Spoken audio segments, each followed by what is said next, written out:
तो सगळा देश पाहताना मला पहिला मनात प्रश्न आला, इथला विरोधी पक्ष काय करतो? हो. म्हणजे निवडणुकीच्या तोंडावरती काय सांगतो तो, की मी तुम्हाला हे देईन, मी तुम्हाला ते देईन, मी तुम्हाला त्या कल्पनेच्या बाहेर होतो मी. बरोबर आहे. मुंबईमध्ये मुंबईकरांना काय पाहिजे हे मला असं वाटतं मुंबईत तुम्हाला तिथे जन्माला आल्याशिवाय कळणार नाही. बाहेर येऊन ज्यावेळेला तुम्ही ती एखादी गोष्ट बघता, शहर बघता किंवा एखादा देश बघता ना, तुम्हाला समजणारच नाही तिथले प्रश्न काय ते.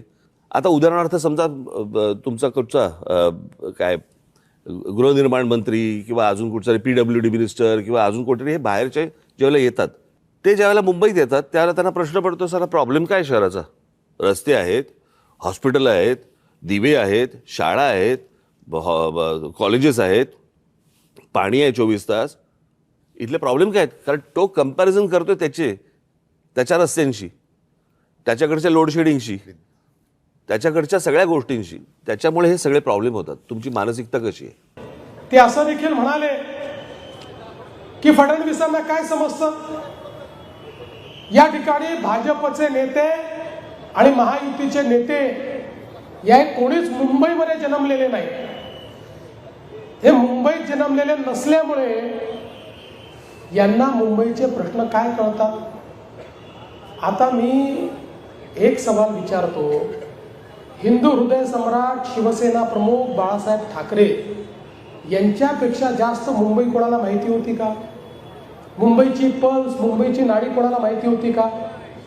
त्यांचा जन्म पुण्याला झाला होता, त्यांचाही मुंबईत झाला नव्हता.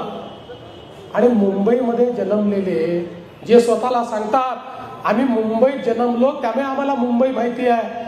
आता जन्मून तुम्ही जवान झाले, म्हातारे व्हायला निघाले, तरी मुंबईमध्ये तुम्ही काय केलंय दाखवा ना.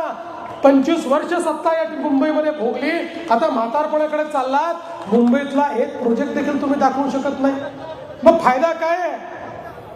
आणि माझा सवाल आहे, ज्या 106 हुतात्म्यांनी मुंबई आणि संयुक्त महाराष्ट्राकरता रक्त सांडलं, त्यातले किती मुंबईतले जन्मलेले होते?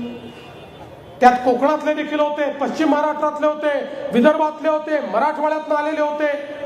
लोकशाहीर अण्णाभाऊ साठे सांगलीमध्ये जन्मलेले होते, शाहीर अमरशेख बार्शीचे होते. मुंबईवर प्रेम करणारे डॉक्टर बाबासाहेब आंबेडकर यांचा जन्म हा देखील मुंबईचा नव्हता. आचार्य अत्रे देखील त्या ठिकाणी मुंबई बाहेर जन्मले होते. मुंबईचे गिरणी कामगार हे सांगली, कोल्हापूर, त्या ठिकाणी सिंधुदुर्ग या सगळ्या भागातून आलेले होते. मग आपण असं म्हणायचं की मुंबई बाहेरून आले म्हणून यांना मुंबई काय समजते, यांना मुंबईतलं काय माहिती आहे? मी या ठिकाणी सांगतो, होय माझा जन्म मुंबईमध्ये झाला नाही, पण ही मुंबई माझी कर्मभूमी आहे. आणि म्हणून या मुंबईच्या विकासाचा जो ध्यास आम्ही घेतला, या मुंबईला बदलवून दाखवण्याचं काम आम्ही केलं.